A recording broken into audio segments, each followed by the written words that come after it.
ആകാശവാണി. നമസ്കാരം. പ്രത്യേക വാർത്താ ബുള്ളറ്റിൻ വായിക്കുന്നത് ശ്രീലത.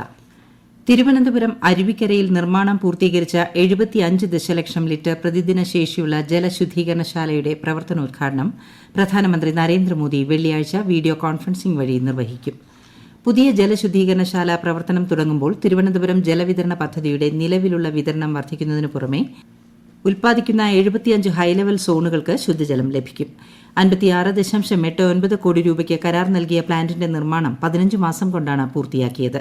തിരുവനന്തപുരം നഗരസഭാ അങ്കണത്തിൽ നടക്കുന്ന ഉദ്ഘാടന ചടങ്ങിൽ മുഖ്യമന്ത്രി പിണറായി വിജയൻ അധ്യക്ഷത വഹിക്കും.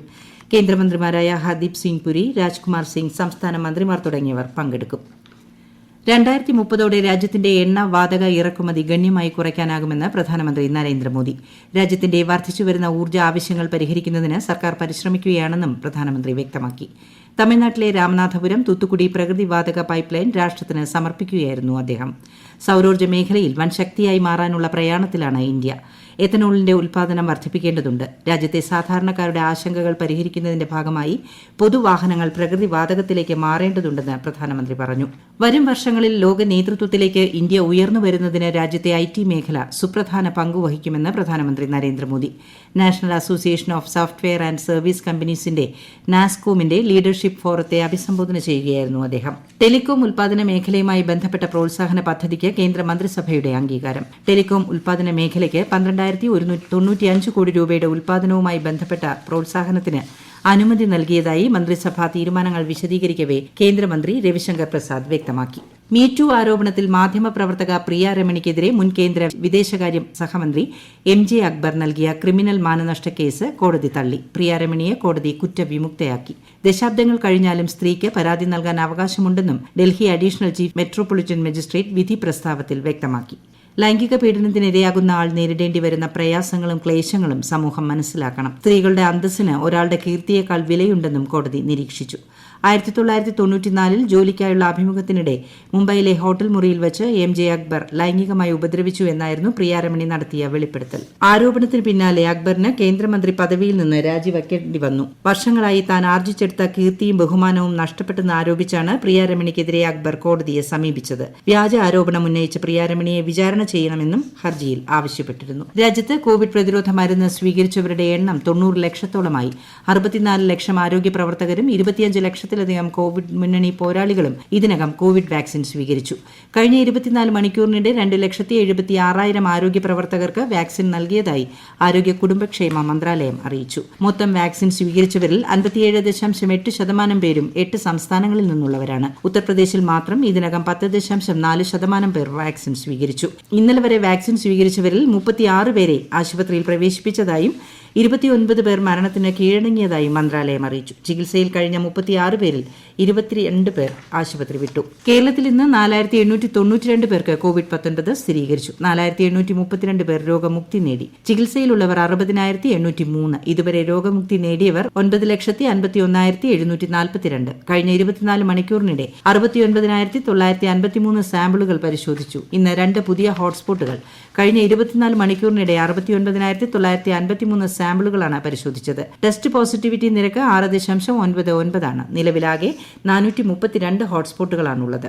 സംസ്ഥാനത്തെ മെഡിക്കൽ കോളേജുകളുടെയും പ്രധാന ആശുപത്രികളുടെയും വികസന പ്രവർത്തനങ്ങൾക്കായി 1,107 കോടി രൂപയുടെ കിഫ്ബി അനുമതി ലഭിച്ചതായി മന്ത്രി KK ശൈലജ. തിരുവനന്തപുരം ജനറൽ ആശുപത്രി, കൊല്ലം ജില്ലാ ആശുപത്രി, തൃശൂർ മെഡിക്കൽ കോളേജ് തുടങ്ങി 18 ആശുപത്രികളുടെ വികസന പ്രവർത്തനങ്ങൾക്കാണ് അനുമതി ലഭിച്ചത്.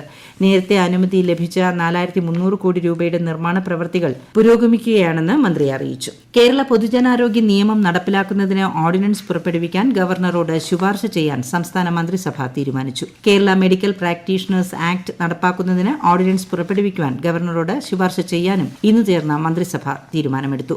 ആരോഗ്യവകുപ്പിൽ 2027 തസ്തികകൾ സൃഷ്ടിക്കും. സംസ്ഥാനത്തെ സ്റ്റേജ് കാരേജുകളുടെയും കോൺട്രാക്ട് കാരേജുകളുടെയും 2021 ജനുവരി 1 ആരംഭിച്ച ത്രൈമാസ വാഹന നികുതി പൂർണ്ണമായും ഒഴിവാക്കാൻ തീരുമാനിച്ചു. കോവിഡ് മഹാമാരിയുടെ പശ്ചാത്തലത്തിലാണ് തീരുമാനം. IT കമ്പനികൾക്ക് കൂടുതൽ ഇളവുകൾ നൽകും. ലൈഫ് പദ്ധതിയുടെ കീഴിൽ നിർമ്മിച്ച വീടുകൾക്ക് ഇൻഷുറൻസ് പരിരക്ഷ ഉറപ്പാക്കും. പാലക്കാട് ജില്ലയിലെ അട്ടപ്പാടി ആസ്ഥാനമാക്കി ട്രൈബൽ താലൂക്ക് രൂപീകരിക്കാനും തീരുമാനിച്ചു. LDF സർക്കാർ നടത്തിയ പിൻവാതിൽ നിയമനങ്ങളുടെ കണക്ക് പുറത്തുവിടണമെന്നും അനർഹമായ എല്ലാ നിയമനങ്ങളും റദ്ദാക്കണമെന്നും KPCC പ്രസിഡന്റ് മുല്ലപ്പള്ളി രാമചന്ദ്രൻ. മന്ത്രിസഭാ യോഗ തീരുമാനങ്ങൾക്ക് ശേഷം സെക്രട്ടേറിയറ്റിന് മുന്നിലെ PSC റാങ്ക് ഹോൾഡേഴ്സിന്റെ സമരപ്പന്തലിൽ വച്ച് മാധ്യമങ്ങളോട് സംസാരിക്കുകയായിരുന്നു അദ്ദേഹം. പിൻവാതിൽ നിയമനങ്ങൾ റദ്ദ് ചെയ്യാനുള്ള തീരുമാനമാണോ മന്ത്രിസഭാ യോഗത്തിൽ സർക്കാർ എടുത്തതെന്ന് വിശദീകരിക്കണമെന്ന് ശ്രീ മുല്ലപ്പള്ളി രാമചന്ദ്രൻ ആവശ്യപ്പെട്ടു. സർക്കാർ സാമൂഹ്യ സുരക്ഷയിലും സേവന രംഗത്തും കാർഷിക വ്യവസായ മുന്നേറ്റത്തിലും പുതിയ കാലത്തെ സൃഷ്ടിച്ചെടുത്തതായി LDF കൺവീനർ A. വിജയരാഘവൻ പറഞ്ഞു. വികസന മുന്നേറ്റ ജാഥയ്ക്ക് കോഴിക്കോട് ജില്ലയിൽ നൽകിയ സ്വീകരണത്തിൽ സംസാരിക്കുകയായിരുന്നു അദ്ദേഹം. വിദ്യാഭ്യാസ മേഖലയിൽ സമൂല മാറ്റങ്ങളാണ് വരുത്തിയതെന്നും ശ്രീ വിജയരാഘവൻ പറഞ്ഞു. കേന്ദ്ര സർക്കാരിന്റെ സഹായത്തോടെ സംസ്ഥാന വ്യവസായ വകുപ്പ് ഒറ്റപ്പാലത്ത് നിർമ്മിച്ച രാജ്യത്തെ ആദ്യത്തെ പ്രതിരോധ പാർക്ക് മുഖ്യമന്ത്രി പിണറായി വിജയൻ ഓൺലൈനായി ഉദ്ഘാടനം ചെയ്തു. കണ്ണൂർ അന്താരാഷ്ട്ര വിമാനത്താവളത്തിന്റെ കാർഗോ കോംപ്ലക്സ് നാളെ മുഖ്യമന്ത്രി പിണറായി വിജയൻ ഓൺലൈനായി ഉദ്ഘാടനം ചെയ്യും. കേന്ദ്ര സിവിൽ ഏവിയേഷൻ സഹമന്ത്രി ഹർദീപ് സിംഗ് പുരി മുഖ്യാതിഥിയാകും. 1200 ചതുരശ്ര മീറ്ററിൽ 12,000 മെട്രിക് ടൺ ചരക്ക് നീക്കത്തിന് ശേഷിയുള്ളതാണ് പുതിയ കാർഗോ കോംപ്ലക്സ്. കേരള രാജ്യാന്തര ചലച്ചിത്ര മേളയുടെ കൊച്ചി പതിപ്പിന് തിരിതെളിഞ്ഞു. വിശദാംശങ്ങളുമായി ആകാശവാണി കൊച്ചി ലേഖകൻ NC ജയചന്ദ്രൻ. കേരള രാജ്യാന്തര ചലച്ചിത്രമേളയുടെ കൊച്ചി പതിപ്പിന് തുടക്കമായി. മന്ത്രി AK ബാലൻ സരിതാ തിയേറ്ററിൽ നടന്ന ചടങ്ങിൽ മേള ഉദ്ഘാടനം ചെയ്തു. 2.5 പതിറ്റാണ്ടിന്റെ പ്രതീകമായി 25 ദീപനാളങ്ങൾ തെളിയിച്ചായിരുന്നു മേളയ്ക്ക് തുടക്കം കുറിച്ചത്. മുതിർന്ന സംവിധായകൻ KG ജോർജ് മലയാള സിനിമയിലെ 24 പ്രതിഭകൾക്ക് ദീപം പകർന്നു നൽകി. തുടർന്ന് ഉദ്ഘാടന ചിത്രമായി ജാസ്മില സബാനിക് സംവിധാനം ചെയ്ത ബോസ്നിയൻ ചിത്രം കോആദിസ് ഐഡ പ്രദർശിപ്പിച്ചു. ബോസ്നിയൻ വംശഹത്യയുടെ പിന്നാമ്പുറങ്ങൾ ആവിഷ്കരിക്കുന്ന ചിത്രം മികച്ച പ്രേക്ഷക പ്രതികരണം നേടി. അന്താരാഷ്ട്ര ചലച്ചിത്രമേളയിൽ രാഷ്ട്രീയം കലർത്തിയിട്ടില്ലെന്ന് മന്ത്രി AK ബാലൻ പറഞ്ഞു. മേള വൻ വിജയമായി മാറിയിരിക്കുകയാണ്. നിർഭാഗ്യവശാൽ ഉണ്ടാകുന്ന വിവാദങ്ങൾക്ക് അല്പായുസാണെന്നും മന്ത്രി പറഞ്ഞു. കേരളത്തിന്റെ യശസ് ഉയർത്തുന്നതിൽ ചലച്ചിത്രമേള പ്രധാന പങ്കുവഹിച്ചിട്ടുണ്ടെന്നും മന്ത്രി പറഞ്ഞു.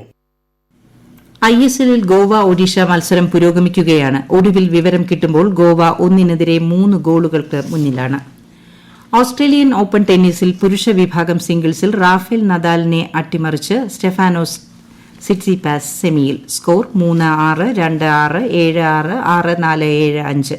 ആദ്യ സെമി ഫൈനലിൽ നാളെ അസ്ലാൻ കാരറ്റ്സോവ് നൊവാക് ജോക്കോവിക്കിനെ നേരിടും.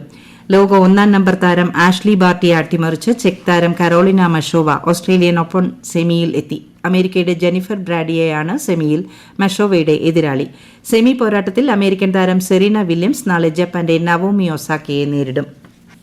Juvenile justice care and protection of children act 2015ന്റെ ഭേദഗതിക്കും കേന്ദ്രമന്ത്രിസഭ അംഗീകാരം നൽകി. എല്ലാ ജില്ലകളിലും നിയമം നടപ്പാക്കുന്ന ഏജൻസികളുടെ പ്രവർത്തനം നിരീക്ഷിക്കാൻ ജില്ലാ മജിസ്ട്രേറ്റുമാർക്കും അസിസ്റ്റന്റ് ജില്ലാ മജിസ്ട്രേറ്റുമാർക്കും ഭേദഗതിയിലൂടെ അധികാരം ലഭിക്കും. കേസുകൾ വേഗത്തിൽ തീർപ്പാക്കുന്നതിനും പുതിയ ഭേദഗതി സഹായകരമാകും. ശിശുക്ഷേമ സമിതി അംഗങ്ങളുടെ യോഗ്യതാ മാനദണ്ഡങ്ങളും പുതുക്കിയ ഭേദഗതി അനുസരിച്ച് വ്യത്യാസപ്പെടുമെന്ന് വാർത്താ സമ്മേളനത്തിൽ സംബന്ധിച്ച കേന്ദ്രമന്ത്രി സ്മൃതി ഇറാനി അറിയിച്ചു. മൊറീഷ്യസുമായി സമഗ്ര സാമ്പത്തിക സഹകരണം ഉറപ്പുവരുത്തുന്നതിനും സ്വതന്ത്ര വ്യാപാരം ലക്ഷ്യം വയ്ക്കുന്നതുമായ കരാറിനും കേന്ദ്രമന്ത്രിസഭ അംഗീകാരം നൽകി. ആഫ്രിക്കയിലെ ഏതെങ്കിലും ഒരു രാഷ്ട്രവുമായി ഇതാദ്യമായാണ് ഇന്ത്യ സമഗ്ര വ്യാപാര കരാർ ഒപ്പുവയ്ക്കുന്നത്. വ്യവസായ സൌഹൃദമാക്കൽ പരിഷ്കരണ നടപടികൾ പൂർത്തീകരിക്കുന്ന സംസ്ഥാനങ്ങളുടെ എണ്ണം 15ആയി ഉയർന്നു. പുതിയതായി ഗുജറാത്ത്, ഉത്തർപ്രദേശ്, ഉത്തരാഖണ്ഡ് എന്നീ സംസ്ഥാനങ്ങളാണ് പരിഷ്കരണ നടപടികൾ വിജയകരമായി പൂർത്തീകരിച്ചത്. ഇതോടെ സ്വതന്ത്ര വിപണി ഇടപാടുകളിലൂടെ 9,905 കോടി രൂപയുടെ അധിക ധനവിഭവ സമാഹരണം നടത്താൻ ധനകാര്യ വകുപ്പ് ഈ 3 സംസ്ഥാനങ്ങൾക്ക് അനുമതി നൽകിക്കഴിഞ്ഞു.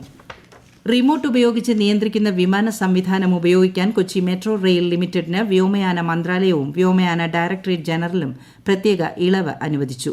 സംയോജിത നഗര പുനരുജ്ജീവന ജലഗതാഗത സംവിധാന പദ്ധതിക്കായാണ് അനുമതി.